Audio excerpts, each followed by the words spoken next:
जय गुरु जी। मैं डॉक्टर आनंद प्रदीक्षित। मुझसे मेरे व्यूअर्स, मेरे स्टूडेंट्स और जो व्यूअर्स भी नहीं हैं, स्टूडेंट्स भी नहीं हैं, वो भी पूछते हैं कभी कभी कि आखिरकार ये इंटरव्यू में देखते क्या है, क्यों कुछ लोग इंटरव्यू में रह जाते हैं और कुछ लोग निकल जाते हैं, ऐसा क्या होता है। तो पहली बात तो मैं ये बताना चाहूँगा कि इंटरव्यू में ये देखते हैं कि आप मेंस में क्वालिफाई हुए हैं। आप कहेंगे ये क्या नई बात बताई, मेंस में क्वालिफाई किए हैं तभी तो इंटरव्यू देने जा रहे हैं। तो फिर ये समझ लीजिए कि जो जो क्वालिटीज़ आप में मेंस क्वालिफाई करने की हैं, जिसकी वजह से आपने मुख्य परीक्षा उत्तीर्ण की है, उन्हीं की वजह से आप इंटरव्यू में भी निकल सकते हैं। मेंस आपने क्यों पास की है?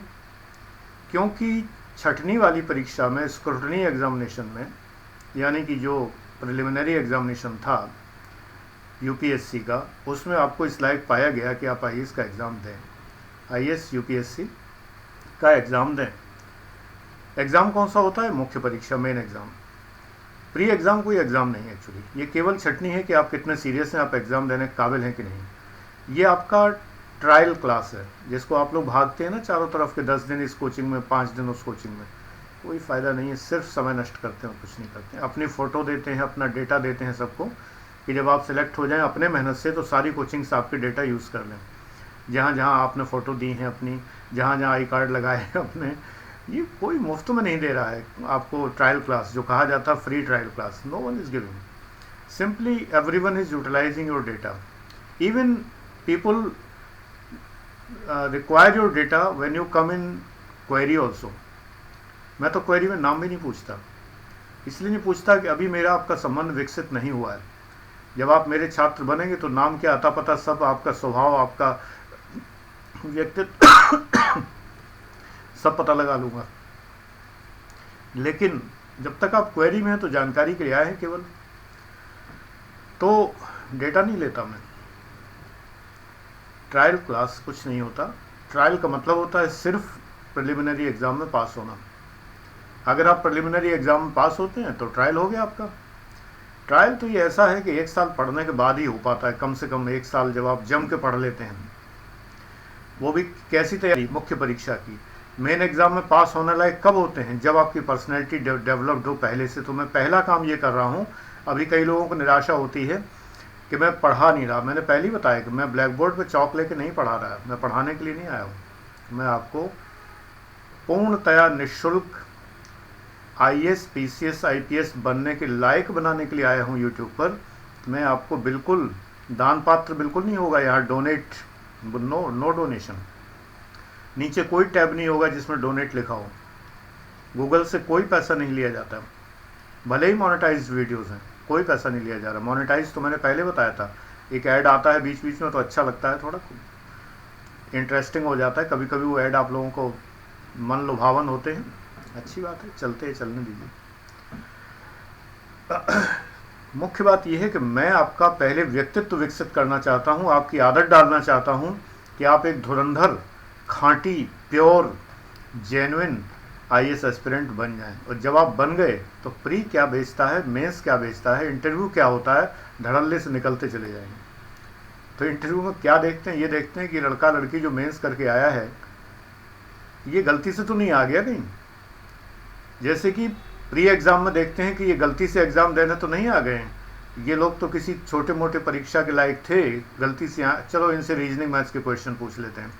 ये उसी में बेचारे उलझे रहेंगे, 33% नंबर मिलेंगे नहीं, तो ये उलझे रह जाएंगे, रहने दो इन्हें। ये होता है प्री में उन लोगों को छांटना जो आईएएस यूपीएससी डिज़र्व नहीं करते। एक यूपीएससी में एक आईएएस आईपीएस डेटा में नहीं उलझता, डेटा इंटरप्रिटेशन करता है, गणित के सवाल हल नहीं करता, रीजनिंग के क्वेश्चन नहीं सॉल्व करता, वाहियात से क्वेश्चन। जो मुझे बड़ी हंसी आती है कि प्रत्येक बंदर एक कुत्ता है, प्रत्येक कुत्ता एक पेन है, प्रत्येक पेन एक बिल्ली है। नॉनसेंस क्वेश्चंस जो है वो एक आईएएस आईपीएस के लिए ज़रूरी नहीं है। I call totally nonsense these questions, it is total nonsense. बिल्कुल मैं इन्हें हेट करता हूँ इन क्वेश्चंस को। ये कोई क्वेश्चन है? ये सब यूपीएससी के लिए जो एक आईएएस कलेक्टर बन के कम से कम जो बैठेगा, वो उसका दिमाग ऐसा होना चाहिए क्या?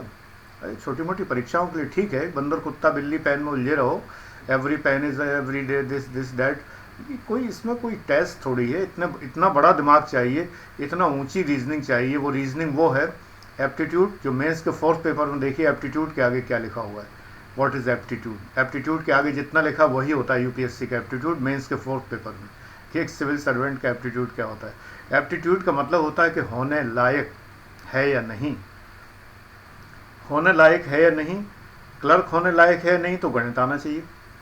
अगर आपको कुछ और परीक्षाएं जिनके लिए अलग अलग टेस्ट नहीं हो सकता, सब इंस्पेक्टर की, बीएड की, बैंक बीमा के डेवलपमेंट ऑफिसर की, बैंक पीओ की, बैंक क्लरिकल, तमाम सारे की कोई अलग अलग टेस्ट पॉसिबल नहीं, तो चलो रीजनिंग मैथ्स झोंक दो, पता लग जाएगा कितना दिमाग विकसित है। ओके, बट एक आईएएस आईपीएस पीसीएस के लिए, जो कि एक हिंदुस्तान चला रहा है जो इंसान, उसके लिए ये सब रीजनिंग मैथ्स थोड़ी होता। तो प्री में वो छांट देते हैं मैं हमेशा इसके खिलाफ हूँ, प्री में वो छांट देते हैं। कुछ लोगों को तो प्री करने के पहले ही छांट देता है यूपीएससी। यूपीएससी नहीं छांटता, यूपीएससी को कैसे छांट देगा प्री के पहले? प्री के पहले तो आप उनकी निगाह में ही नहीं।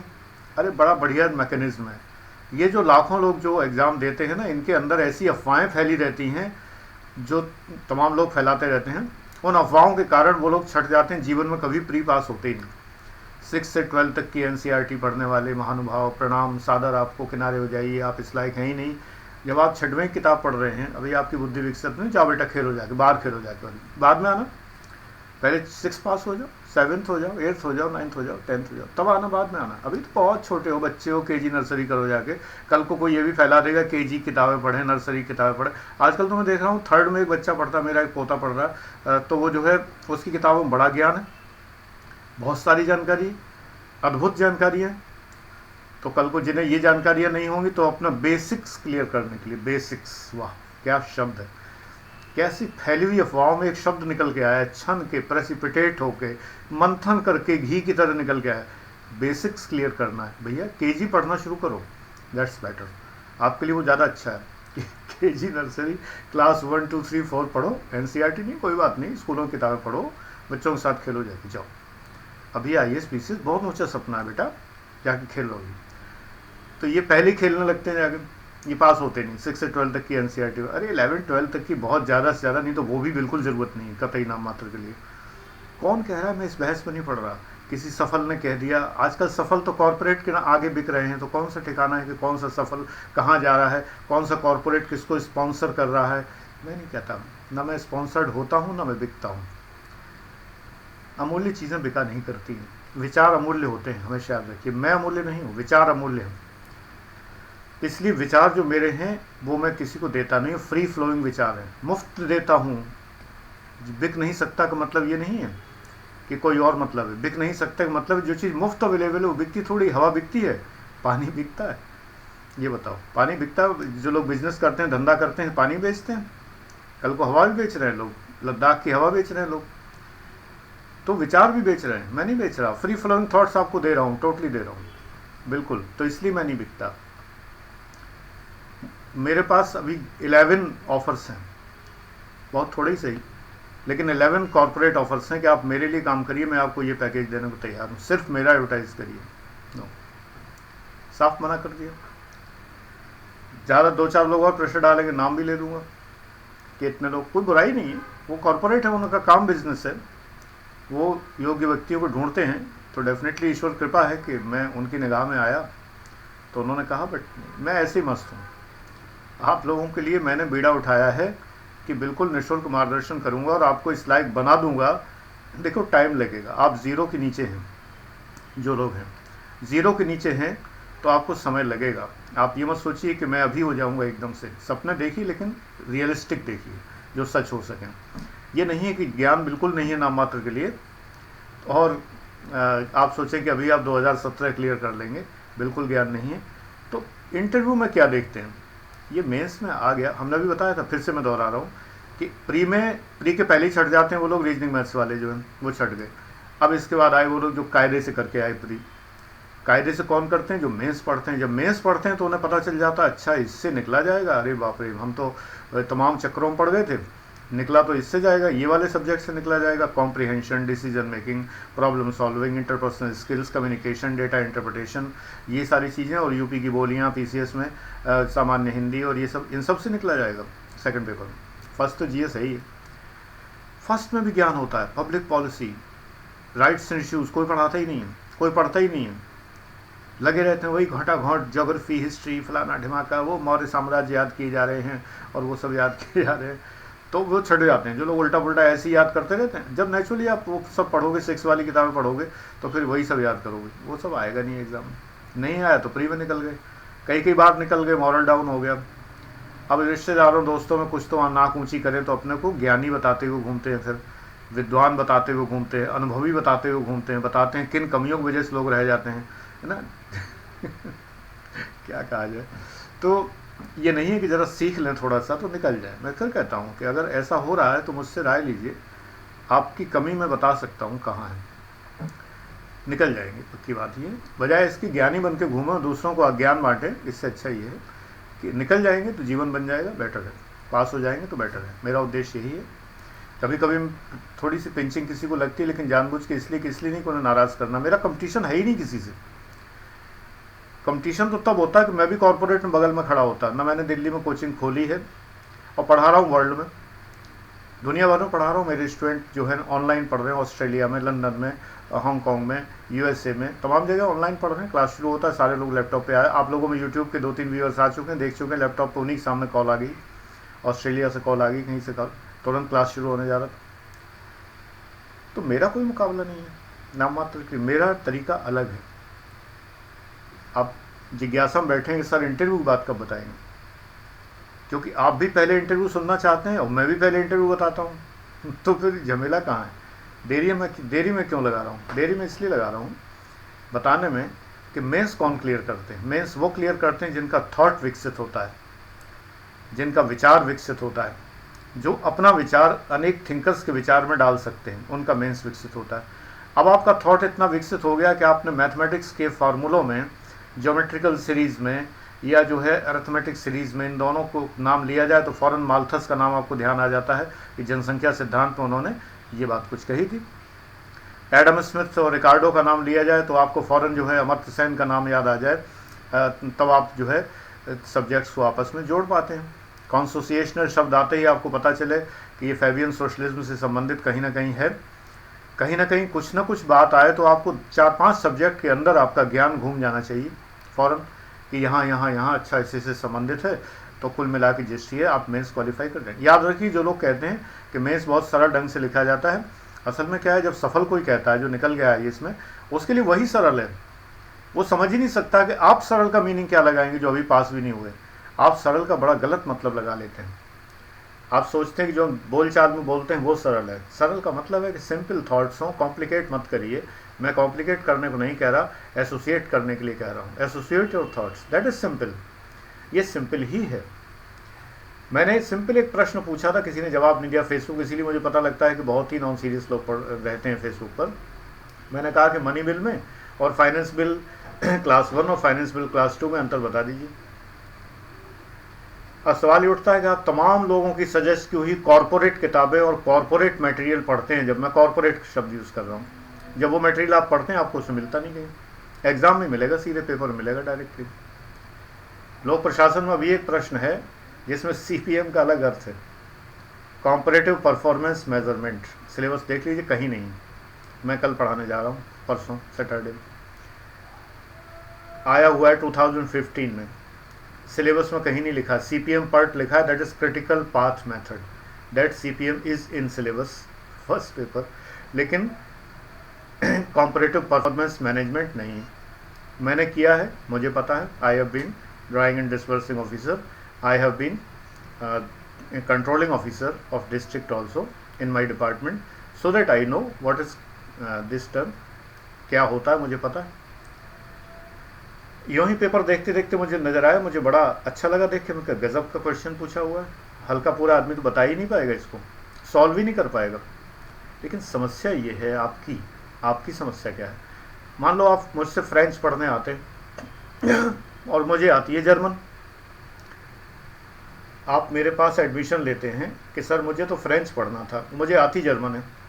अच्छा, मैंने आपसे पूछा फ्रेंच में कुछ भी आता है कि नहीं आपको? आपने कहा मुझे सर कुछ नहीं आता। मैंने आपको जर्मन पढ़ानी शुरू कर दी, आपको क्या पता है जर्मन है कि फ्रेंच है? आप जर्मन पढ़ते रहेंगे, पूरी फीस देंगे और जर्मन पढ़ के चले जाएंगे। फ्रेंच तो आपको आती नहीं थी, जर्मन आपको आती नहीं, आपको यही नहीं पता कि मैंने आपको जर्मन पढ़ा दी। यही हो रहा है, विषय का ज्ञान आपको है नहीं। कोई कुछ भी बता दे तो वो सही है आपके लिए। Anything told by any one that is true for you. अनैतिक दुनिया है भाई, अनएथिकल वर्ल्ड है। पैसे चाहिए सबको, सिर्फ पैसे। अगले को उल्लू बनाएं, बेवकूफ़ बनाएं और क्या क्या पशु बनाएं, इससे कोई मतलब नहीं है। पैसे चाहिए। मैं रेफरेंस देता हूँ हमेशा। जब मैं पढ़ाता हूँ तो मैं बताता हूँ कि मेरा ज्ञान किन किन रेफरेंसेस से है। मेरे ज्ञान के रेफरेंस में अगर 10 किताबें होंगी तो मैं 10 के नाम बताऊँगा, विद पेज नंबर भी बताता हूँ बहुत बार। इन किताबों में इस पेज पर मुझे याद है, मैंने जो बुक्स पढ़ी हैं, जो ज्ञान जहाँ से पढ़ा उसके पेज नंबर तक मुझे याद है। अब है, मुझे नहीं पता क्यों याद हो जाते हैं मुझे, मैं रटता नहीं हूँ लेकिन मुझे याद हो जाते हैं। तो मेरा रेफरेंस तो क्लियर है अपने आप में कि मैं आपको जर्मन पढ़ने आएंगे तो जर्मन ही पढ़ाऊंगा और फ्रेंच पढ़ने आए तो फ्रेंच ही पढ़ाऊंगा। मतलब अगर मैं CPM पढ़ाऊंगा तो क्रिटिकल पाथ मेथड नहीं पढ़ाऊंगा। अगर एग्जाम में कॉम्परेटिव परफॉर्मेंस मैनेजमेंट आ रहा तो वही बताऊंगा आपको, और रेफरेंस बताऊंगा कि ये कहाँ है, कैसे होता है, क्या होता है, गवर्नमेंट में कैसे होता है, प्राइवेट में कैसे होता है, I will tell you. Network analysis बताऊंगा तो कंप्यूटर की भी बताऊंगा, सर्किट की भी बताऊंगा। मैंने अभी क्लास में पढ़ा है, इलेक्ट्रॉनिक सर्किट्स में भी मैंने बताया है क्या, और कैपेसिटर, रेजिस्टेंस और कंडक्टेंस, ट्रांजिस्टर और NPN PNP ट्रांजिस्टर्स और ट्रायोड वाल्व वगैरह, इनका एग्जाम्पल दे के, और नेटवर्किंग मैंने मैनेजमेंट की नेटवर्किंग जोड़ी है उससे, वो बताया कि एग्जैक्टली पर्सन्स कैसे रेजिस्टेंस और कंडक्टेंस और कैपेसिटेंस और ट्रांजिस्टर्स और डायोड ट्रायोड वाल्व की तरह काम करते हैं, पर्सन्स कैसे काम करते हैं। जैसे कि इसमें बायस होती है वैसे उसमें बायस होती है, ग्रेड बायस होती है, पॉजिटिव और नेगेटिव। डेविड ईस्टन की थ्योरी है, उन्होंने इलेक्ट्रॉनिक्स के टर्म्स अपने सिस्टम एनालिसिस में लिए थे। I have studied political science also, I am PG in political science also, 6 subject में PG है मेरा, और 7th केमिस्ट्री तो अपना है ही जो रग रग में बह रहा है, DPhil है जिससे डॉक्टरेट की डिग्री है। तो जब ऐसा ज्ञान आपको मिल जाता है, अब आप ये कहिए कि सारे लोग मुझसे थोड़ी पढ़ते हैं जो पास हो जाते हैं। ये आपको लग रहा होगा सर अपनी तारीफ़ कर रहे हैं कि ये बहुत से लोगों को लगता है बोस्ट करते हैं। बोस्ट नहीं, जो रियलिटी में बता रहा हूँ। अब वो ईश्वर कृपा है कि रियलिटी थोड़ी ज़्यादा ही है, तो अब इसके लिए मैं क्या कर सकता हूँ, है तो है। मेरा इंटरेस्ट है इसमें, मैं अभी भी पढ़ रहा हूँ, लगातार मैं पढ़ रहा हूँ कुछ ना कुछ। बड़ी इच्छा हो रही मेरी तमिल सीखने की, और तमिल सीखने की दिशा में मैं कल ही मैंने रात को सोचा कि मुझे तमिल सीखना। रात को 2 बजे विचार आया मुझे कि तमिल सीखना। मैंने नेट पर फटाफट करके और सेव कर लिया, और मैं मोस्ट प्रोबेबली जैसे ही मुझे टाइम मिला मैं स्टार्ट करूँगा। चाइनीज़ मेरे बस की नहीं थी, तो मैंने कहा छोड़ो चाइनीज़, तमिल सीखते हैं, अपने देश की भाषा सीखते हैं। बात यह है ना कि आपके अंदर ये जिज्ञासा और सब क्यूरियोसिटी होगी और ये सारी चीज़ होगी, then you will qualify. Means certainly you will qualify. जितने लोग क्वालिफाई करते हैं, कोई मुझसे थोड़ी पढ़ते हैं, उनके अंदर ये चीज़ इनबिल्ट होती है। आपके अंदर मैं कर दूंगा इनबिल्ट, बन जाएगी। मैं इंड्यूस करूंगा, आपके अंदर बन जाएगी। मैं बीज बो रहा हूँ और पौधा आप लगाएंगे, सिंचाई तो आप करेंगे, कंडीशंस तो आप देंगे, गाय ना खा जाए पौधे को, गौ माता टहलती हुई आई पौधा खा गई, ऐसा ना हो कम से कम। तो ये तो आपको करना है। मैं तो बीज बोने का काम कर रहा हूँ, लेकिन अगर आप नरिश नहीं करेंगे, विटामिन मिनरल नहीं देंगे, NPK नहीं डालेंगे, कुछ भी नहीं करेंगे, तो कैसे काम चलेगा। तो इसलिए यह है कि बीज पर भरोसा करिए। आप भी कर सकते हैं, बिना कोचिंग के कर सकते हैं पक्के तौर पर। तो अब इंटरव्यू की बात पे आते हैं। कितने मिनट हो गए? 18, 20, 19 मिनट हो गए। इंटरव्यू की बात पर आते हैं। साक्षात्कार, साक्षात आपको सामने देखना चाहता है इंटरव्यू बोर्ड। इंटरव्यू बोर्ड में कौन कौन धुरंधर हैं? महारथी, मेरे भी गुरुवर, मुझसे भी बड़े, मुझसे भी ज़्यादा ज्ञानी, मुझसे अधिक बहुत बहुत योग्य। तो जब मैं ही आपको पहचान लेता हूँ तो वो क्यों नहीं पहचानेंगे? 2 मिनट में पहचान लेते हैं, फ़ौरन समझ जाते हैं। इंटरव्यू वो क्या देखते हैं? जैसे ही आप दरवाजे के अंदर आते हैं, they think that an officer has come. एक अधिकारी आया है। अधिकारी जिन्होंने देखा है, ज़रूरी नहीं कि वो समझें कि अधिकारी कैसा होता है। आप किसी दफ्तर में गए हों, बहुत सारे अधिकारी लालचों में पड़ के भ्रष्ट हो जाते हैं, अनैतिक हो जाते हैं, चेहरे झुक जाते हैं, आंखें झुक जाती हैं और दीनहीन दिखाई देने लगते हैं क्योंकि सिर्फ पैसा कमाने की सोचते हैं। जो मैंने बताया था, एक अधिकारी जिसने वकील से 40 रुपये मांग लिए खाना खाने के लिए, ऐसे ऐसे अधिकारी हैं। चेक पोस्ट पर एक अधिकारी थे जो ट्रकों में से सब्जी निकाल लेते थे, 2 मूली निकाल ली।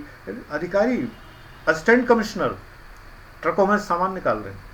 किसी ट्रक में कॉफ़ी जा रही तो कॉफ़ी का डिब्बा निकाल लिया, छोटा डिब्बा निकाल लिया, वो लड़ रहा है ड्राइवर के साथ, मुझे हिसाब देना पड़ता है, कुछ नहीं भाग जाओ वरना भी बंद कर देंगे, ये कर रहे हैं। ऐसे अधिकारी देख के आप थोड़ी पता लगाएंगे कि अधिकारी वो होता है जो अभी फ्रेशर चुना गया है, सीधे लोक सेवा आयोग से निकल के आ रहा है, फ्रेश एंड फ्रेगरेंट, उसको देखो पता चल जाएगा अधिकारी कैसा होता है। ये जब कुर्सी बैठ जाता है ना, तो बहुत सारे लोग तो इतने लीचड़ हो जाते हैं, इतने ज़्यादा कि उनको देख के आप कहेंगे हे भगवान, अगर अधिकारी ऐसे होते तो मैं नहीं बनूंगा, तब आप ये कहेंगे। इसीलिए मैंने एक वीडियो बनाया था, कहाँ जा रहे हो यार, अगर नैतिकता सुरक्षित रखनी है तो मत जाओ। लेकिन प्राइवेट में कौन सी नैतिकता है, मैं अलग से बताऊंगा आपको, आज ही शायद बताऊं निजी अनैतिकता के बारे में, सिलेबस में है हमारे प्राइवेट एथिक्स, जो कि बिल्कुल है ही नहीं। सरकार में तो बहुत है, सरकारी अधिकारियों में नहीं रह गई है, सरकार में बहुत है। सरकार का मतलब पॉलिटिकल पार्टी नहीं है, सरकार तो स्टेट, राज्य, उसमें तो बहुत नैतिकता है। तो इंटरव्यू बोर्ड देखता है कि आप सरल व्यक्ति हैं कि नहीं, आपकी आंखों में दम है कि नहीं, आप जब देखते हैं तो निर्निमेष देख पाते हैं कि नहीं, गिल्टी कॉन्शियस तो नहीं है, आप इधर उधर ऊपर नीचे तो नहीं देख रहे हैं, आपके अंदर कोई अपराध बोध तो नहीं है, आप शर्मीले तो नहीं हैं, हठीले तो नहीं हैं, गर्वीले तो नहीं हैं, नखरीले तो नहीं हैं तमाम ईले, ये सारे ईले तो नहीं हैं। तो आपके अंदर वो जो किसी मूवी में कोई हीरोइन बोलती है, सक पकाहट, घबराहट, फरफराहट, थरथराहट, ये जो आहट हैं बहुत सारी, ये तो नहीं है। सामान्य तौर पे आइए, आपके अपने बैठे हैं अंदर इंटरव्यू में, बोर्ड में आपके अपने निहायत अपने लोग हैं, वो आपको सेलेक्ट करने के लिए बैठे हैं। This is a positive selection, affirmative selection है, पॉजिटिव सिलेक्शन है, यानी वो आपको सिलेक्ट करने के लिए बैठे हैं, आप अपने कर्मों से रिजेक्ट होते हैं। आराम से आइए, आपके अंकल जी बैठे हैं अंदर, और अंकल जी से मिलने आइए। अंकल जी पूछेंगे हाँ बेटा बताओ क्या हालचाल है, कहाँ से आए हो, क्या नाम है, ये कॉमन क्वेश्चन पूछते हैं। बिना घबराहट के बताइए, बिना संकोच के बताइए। याद रखिए, वो कभी नहीं पूछेंगे कि आपकी शर्ट में कितने बटन हैं, जिस ट्रेन में आए उसमें बोगी नंबर क्या था, प्लेटफार्म में सीढ़ियाँ कितनी थी। इससे ज़्यादा गधेपन के क्वेश्चन कभी नहीं होते हैं, ये यूपीएससी में कभी नहीं पूछे जाते हैं। तमाम वेबसाइट्स पढ़े रहते हैं कि यूपीएससी में पूछा गया था। निहायत निकृष्ट लोग ऐसे क्वेश्चन डाल के लोगों को भयभीत करते हैं। ऐसे कोई प्रश्न यूपीएससी नहीं पूछता, कम से कम लोक सेवा आयोग है, मजाक नहीं है। देश के चुने हुए ब्यूरोक्रेट्स चुनता है, ये प्लेटफार्म की सीढ़ियाँ नहीं पूछता, शर्ट के बटन नहीं पूछता, और इस प्रकार के मूर्खतापूर्ण प्रश्न कोई लोक सेवा आयोग नहीं करता है कि खाली बोरे में कितनी किताबें आएंगी, एक आ गई तो वो खाली नहीं रहा, कि फलाना ढिमाका। इस तरह के जितने ट्रिकी क्वेश्चन है, एक वेबसाइट तो यही प्रचार करती है, और आप ताज्जुब करेंगे, मिलियंस आर व्यूअर्स, मिलियंस। तो मिलियंस मूर्खों के ज़माने में आपको मिलियंस मूर्खों में से निकल के आगे आना है। आप जब एक विद्वान होंगे मिलियंस ऑफ फूल्स में से, तभी आप सेलेक्ट होंगे। So that millions of fools are liking that website which is telling के इंटरव्यू के ये क्वेश्चन आते हैं, और बाकायदा उसमें नीचे लिखा होता है AIR रैंक फलाना, इनसे पूछा गया।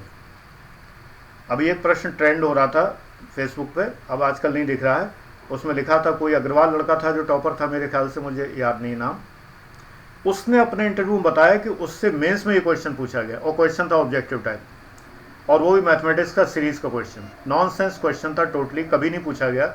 मैंने पेपर देखे जो जिस साल के लिए लिखा 2013 के लिए, कभी वो क्वेश्चन नहीं आया। लेकिन यूपीएससी का एस्पिरेंट तो इतना विभ्रमित है, इतना दिग्भ्रमित है, इतना अपने को बेवकूफ़ बनाने वाला है कि वो सिलेबस तक नहीं देखता, 10 ईयर पेपर तक नहीं देखता। इसीलिए मैंने SBBNR फार्मूला बनाया है कि syllabus, books, back year papers, notes and revision करेंगे तो पास हो जाएंगे। वो तो इतना मूर्ख है कि वो ये सब नहीं देखता, वो केवल ये देखता, अच्छा AIR फलाना, कोई प्रूफ है क्या कि AIR फलाने ने ये बताया हुआ है। जो लड़का लिखा है नाम जिसका AIR 115, वो तो अपनी नौकरी कर रहा, नीली बत्ती लगाए घूम रहा होगा, उसे परवाह है कि नेट पर फालतू लोग बकवास कर रहे, किस किस को टेंशन लेगा अपने आप में। वो तो अपने मस्त है अपनी नौकरी में, वो पूछता भी नहीं तो जेल भिजवा दे ऐसे लोगों को, वो पूछता भी नहीं है। प्रश्न उठता है, ये अन्याय है, बेरोजगारों के साथ इतना खिलवाड़, इतना मजाक, क्योंकि बेरोजगार, सच बात ये मुझे लगता है कभी कभी इसी लायक है। बुरा लगने वाली बात है, अगर बुरा लगता बड़ी अच्छी बात है, कम से कम सुधर जाओगे। रीज़न ये इसी लायक है क्योंकि जब आप सिलेबस नहीं देख सकते, आप बैक ईयर पेपर नहीं देख सकते, तो धिक्कार है आपके आईएएस एस्पिरेंट बनने पर। टोटली आपको कोई भी कुछ भी पढ़ा के चला जा रहा है, उल्लू बनाया जा रहा है। ट्रिग्नोमेट्री पढ़ा रहे, बूलियन अलजेब्रा पढ़ा रहे, कमाल है भाई। ट्रिग्नोमेट्री बूलियन अलजेब्रा कब आया एग्जाम में, कब सिलेबस में 10th लेवल का बेसिक न्यूमरेसी सिलेबस में है, मेंस के अंदर मैथ्स है ही नहीं यूपीएससी में। तो बताइए आप बूलियन अलजेब्रा पढ़ रहे हैं, आप जो है कैट के टॉपर से पढ़ रहे हैं कि सर कैट के टॉपर ने पढ़ा रहे हैं। कैट का टॉपर क्या पढ़ाएगा यूपीएससी के लिए, कौन सा कैट आ रहा है यहाँ पर। कैट की इतनी इतनी मोटी मोटी मैथमेटिक्स किताबों में से 2 पन्ने नहीं आते एग्जाम में। विशुद्ध मूर्ख बन रहे हैं तो इंटरव्यू तो सोचना बंद कर दें ऐसे लोग। इंटरव्यू तब सोचिए जब आप मेंस की तैयारी आपकी है, पर्सनैलिटी डेवलप्ड है, कोई आपको रोक नहीं सकता। आप जब आते हैं इंटरव्यू में, आपको जो है देखते ही सबसे पहले सिलेक्शन होता है, that you are a type of officer, you are a kind of officer of okay. Board कहता है ओके, आपस में देखते हैं, कहते हैं ठीक है ये है। फिर क्वेश्चंस पूछते हैं, बी नॉर्मल। आपको नहीं आता है, आप कहिए कि सर मुझे इस समय नहीं आ रहा, मुझे इस समय याद नहीं। गिल्टी कॉन्शियस मत फील करिए, इंसान भूल सकता है, कोई बड़ी बात नहीं है। नॉर्मल रहिए, बार बार मैं कहता हूँ नॉर्मल रहिए। जितना नॉर्मल रहेंगे उतने ही सेलेक्ट हो जाएंगे। जितना ही आप एबनॉर्मल रहेंगे, इधर उधर ताकेंगे, जहाँ के ये अड़ियल पना दिखाएंगे, जिद्दी पना दिखाएंगे और बेवकूफ़ी के जवाब देंगे। ऐसा नहीं, मेंस को क्वालिफाई करने वाले बेवकूफ़ी के जवाब नहीं दे सकते, बिल्कुल देते हैं, क्योंकि बहुत सारी कमियाँ व्यक्तित्व में रह जाती हैं। व्यक्तित्व डेवलप करते नहीं है पहले से, वो कमियाँ रह जाती हैं। जातिवादी होते हैं, धर्म संप्रदायवादी होते हैं, क्षेत्रवादी होते हैं, तमाम सारी बातें यूपीएससी परख लेता है फ़ौरन। दिग्गज बैठे हैं वहाँ पर, सुपर इंटेलिजेंट पर्सन्स, बड़े पर्सनैलिटी एनालिस्ट बैठे हुए हैं, सब समझ लेते हैं। जहाँ आपके में क्षेत्रीयता आई, जहाँ के आप में कोई भी इज्म आया, गए काम से। क्वेश्चन नहीं बताएंगे, आंसर नहीं देंगे, कोई बात नहीं, नहीं जाएंगे, लेकिन अगर ये सब करेंगे तो जाएंगे। आपके ग्रेजुएशन के सब्जेक्ट के प्रश्न पूछ सकते हैं। आपका ग्रेजुएशन है, आपने स्नातक डिग्री ली है भाई। बीए बड़ी भारी डिग्री होती थी, बाबू गुलाब राय बीए। अभी हमारे एक मंत्री थे डिपार्टमेंट के, बाबूराम जी, एम.कॉम नाम के आगे एम.कॉम लिखते थे। सोचो कि अपने ज़माने में जब बीए और एम.कॉम एक महत्वपूर्ण डिग्रियां हुआ करती थी, लोग अपने नाम के आगे लगाने में गर्व महसूस करते थे। मंत्री के नाम से याद आई एक बात कि आप लोगों के दिमाग में मंत्रियों की इमेज बड़ी ख़राब होती है, क्योंकि अखबार केवल घोटाले देता है।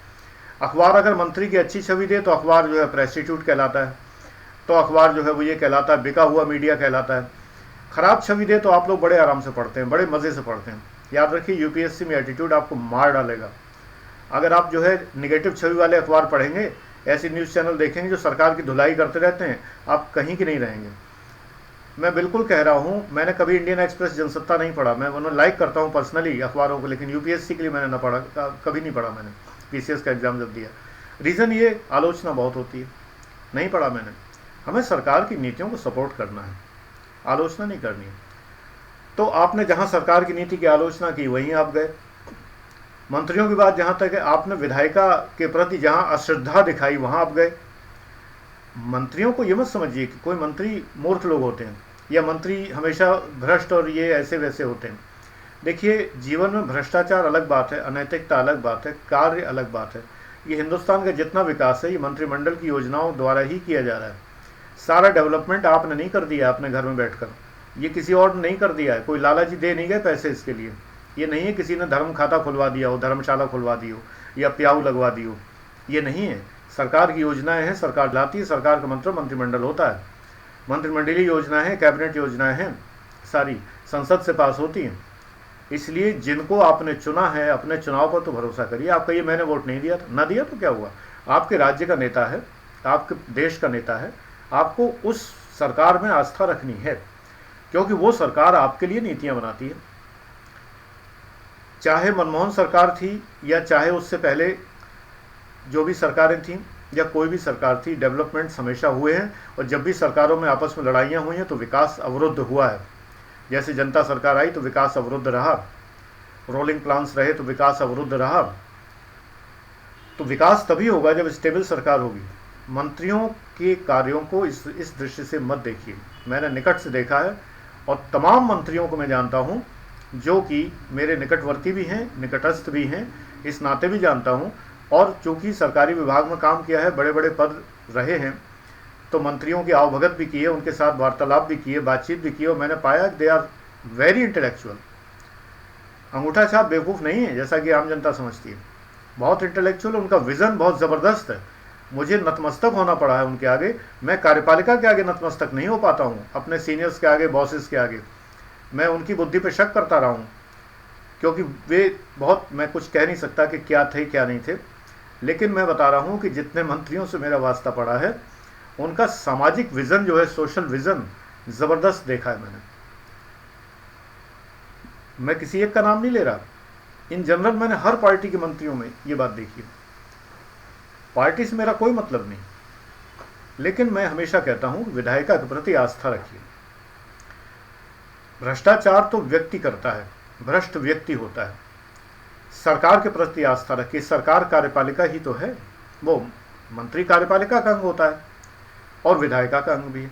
तो विधायिका के प्रति आस्था रखिए और कार्यपालिका के प्रति इस रूप में आस्था रखिए कि लोक प्रशासन के प्रति आस्था रखिए, ब्यूरोक्रेसी के प्रति नहीं, टुवर्ड्स पब्लिक एडमिनिस्ट्रेशन। यानी जो एडमिनिस्ट्रेशन काम करता है वो जनता के हित में करता है, लेकिन ब्यूरोक्रेट्स जो एडमिनिस्ट्रेशन में बैठे हुए हैं, ये अंतर अभी आपको समझ में नहीं आ रहा होगा। एडमिनिस्ट्रेशन एक हाइपोथेटिकल चीज़ है जो कि प्योर पवित्र बिल्कुल भाव लेके चलती है, लेकिन उसको अपवित्र और अनैतिक बनाने का कार्य जो है ब्यूरोक्रेट्स करते हैं। जो हम लोग सेलेक्ट होकर वहाँ जाते हैं अनैतिक हो जाते हैं। सरकार नैतिक है, राज्य नैतिक है और लोक प्रशासन नैतिक है, लेकिन मैं इस वीडियो के अंत में कहूँगा कि व्यापार नैतिक नहीं है। हम यहाँ ये नहीं कह सकते व्यापार नैतिक है, व्यापारी अनैतिक हो जाता है। सरकार नैतिक है, सरकारी अधिकारी अनैतिक हो जाता है, ये तो कहा जा सकता है, लेकिन व्यापार नैतिक है मैं नहीं कह सकता। मैं नहीं, बड़े बड़े थिंकर्स ने कहा, उनकी बात मैं बताऊंगा आपको अगले वीडियोज़ में कि निजी नैतिकता कितनी अधिक प्रदूषित है।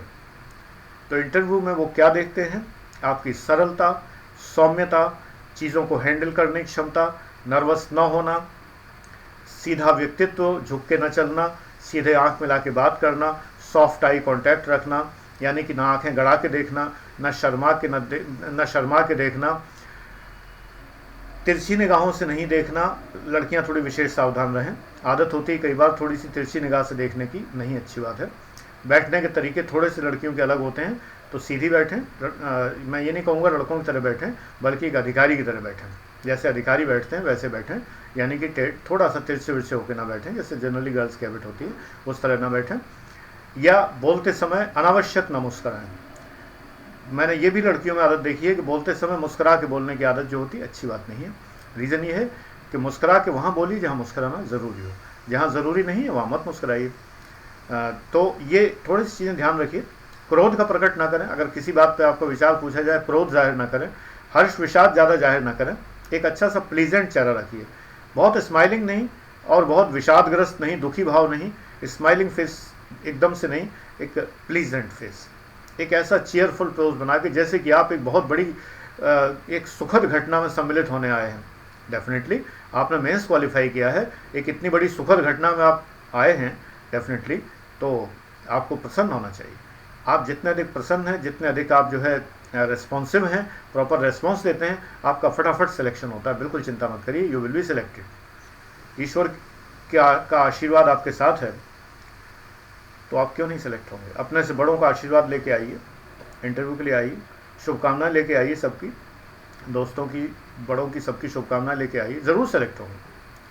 तो मेहनत करने में जुट जाइए। मैं तैयार हूँ आपकी पर्सनैलिटी बिल्डअप करने के लिए पूरी तरह। पर देखते रहिए वीडियोस, पर्सनैलिटी देखें कैसे नहीं विकसित होती, पढ़ते रहिए। लेकिन आप, बीज मेरा, पौधा आपका, पानी आप देंगे, खाद आप डालेंगे। Thank you very much, God bless you.